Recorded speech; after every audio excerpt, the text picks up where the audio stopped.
Hello বন্ধুরা, বিজ্ঞানী আইনস্টাইনের নাম আমরা সবাই জানি, কিন্তু আমরা কি জানি বিজ্ঞানী আইনস্টাইনের ব্রেনের সাথে আমাদের ব্রেনের পার্থক্য কি? অনেকেই জানি না। আপনি না জেনে থাকলেও সমস্যা নেই। আজকের এপিসোডে আমরা জানতে চলেছি মৃত্যুর পর আইনস্টাইনের ব্রেনের কি করা হয়েছিল, আইনস্টাইনের ব্রেনের সাথে আমাদের ব্রেনের পার্থক্য কি, আইনস্টাইনের ব্রেনের বর্তমান অবস্থা কি।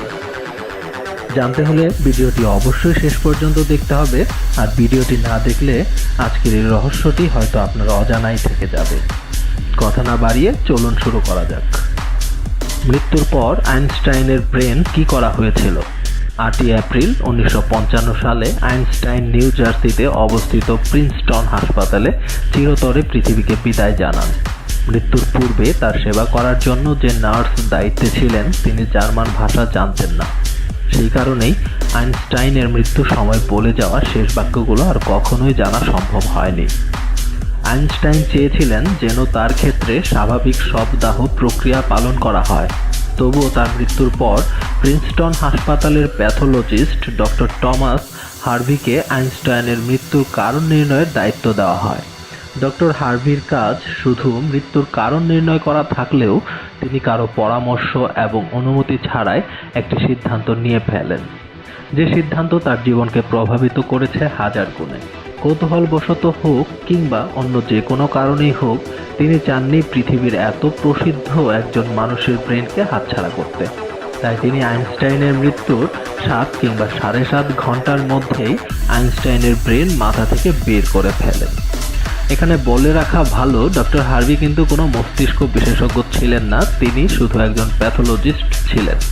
মজার ব্যাপার হলো তিনি শুধু ব্রেনই বের করেই শান্ত হননি, সাথে তার 2টি চোখও বের করে নিয়েছিলেন, যা প্রিজার্ভেশন জারি করে পরবর্তীতে আইনস্টাইনের চোখের ডাক্তার ডক্টর হেনরি অ্যাব্রামসের কাছে হস্তান্তর করেন।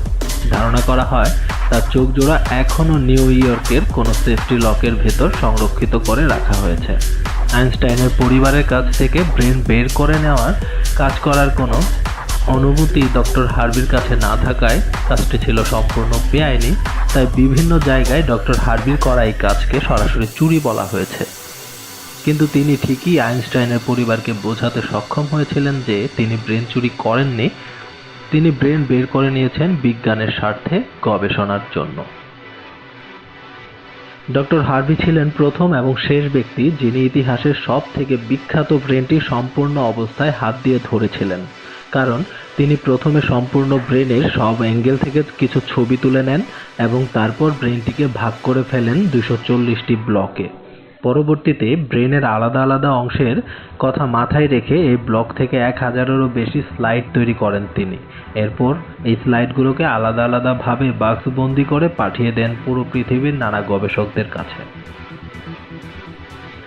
আইনস্টাইনের ব্রেনের সাথে আমাদের ব্রেনের পার্থক্য।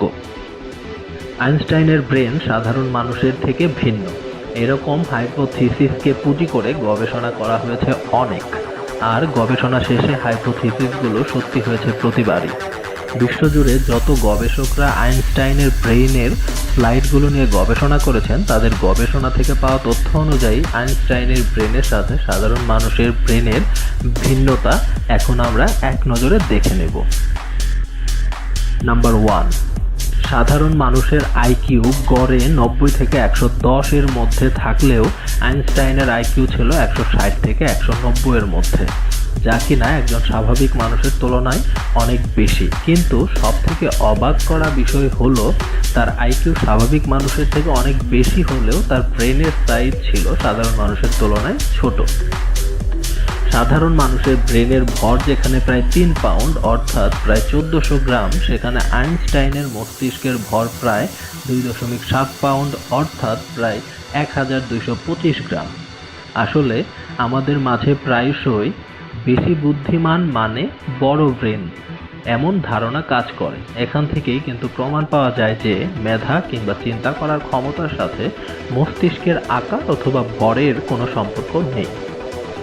নাম্বার 2, অন্যতম গুরুত্বপূর্ণ অভ্যন্তরীণ পার্থক্যের মধ্যে একটা হলো আইনস্টাইনের ব্রেনের ইনফেরিয়র প্যারাটাইল অংশ, যা মানুষের ভাষা এবং গাণিতিক দক্ষতাকে নিয়ন্ত্রণ করে, সেটি স্বাভাবিক মানুষের মস্তিষ্কের তুলনায় 15% বড় ছিল। অন্যদিকে ব্রেনের সবথেকে বড় খাদ সিলভিয়ান ফিশার, যা কিনা আইনস্টাইনের মস্তিষ্কে প্রায় অনুপস্থিত ছিল। নাম্বার 3, আইনস্টাইনের ব্রেনের সেরিব্রাল কর্টেক্স মস্তিষ্কের বাকি অংশগুলো থেকে অনেক পাতলা ছিল এবং এই পাতলা অংশে নিউরনের ঘনত্ব ছিল স্বাভাবিকের তুলনায় অনেক বেশি। নাম্বার 4, সবথেকে বড় পার্থক্য যা আইনস্টাইনের ব্রেনকে সাধারণের থেকেও বেশি মাত্রাতে নিয়ে গিয়েছিল তা হলো আইনস্টাইনের ব্রেন আসল বয়সের থেকে কম বয়স প্রদর্শন করত, অর্থাৎ তার ব্রেন তার নিজের বয়সের থেকে আরও কম বয়সীদের ব্রেনের মতোই আচরণ করত।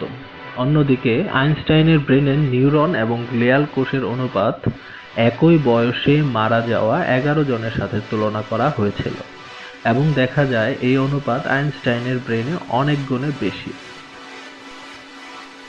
আইনস্টাইনের ব্রেনের বর্তমান অবস্থা। ডক্টর হার্ভি আইনস্টাইনের ব্রেনের মোট 5 বক্স স্লাইড তৈরি করেছিলেন, যার মধ্যে থেকে এক সেট স্লাইড বর্তমানে আমেরিকাতে অবস্থিত national museum of health and মেডিসিনে রয়েছে। 46টি স্লাইড দ্য মিউটার মিউজিয়ামে রয়েছে। 2007 সালে ডক্টর হার্ভি মারা যান। কোন উদ্দেশ্যে যে তিনি আইনস্টাইনের ব্রেন মাথা থেকে বের করেছিলেন তার সঠিক জবাব কারোর কাছেই নেই, কিন্তু তার এই কাজের জন্য যে অনেক তথ্যই জানা গিয়েছে এবং মানুষের আইনস্টাইনের ব্রেনের প্রতি আগ্রহের প্রকাশ পেয়েছে তা মানতেই হচ্ছে। বর্তমানে আমাদের মস্তিষ্ক সম্পর্কে অনেক ধরনের জ্ঞান বৃদ্ধি পেয়েছে, আবিষ্কার হয়েছে নতুন নতুন অনেক প্রযুক্তি। আশা করা যায় এই প্রসিদ্ধ মস্তিষ্ক নিয়ে সামনে আরও গবেষণা হবে, উন্মোচিত হবে আরও অনেক রহস্য। ভিডিওটি ভালো লাগলে আমাদের চ্যানেলটি অবশ্যই সাবস্ক্রাইব করুন।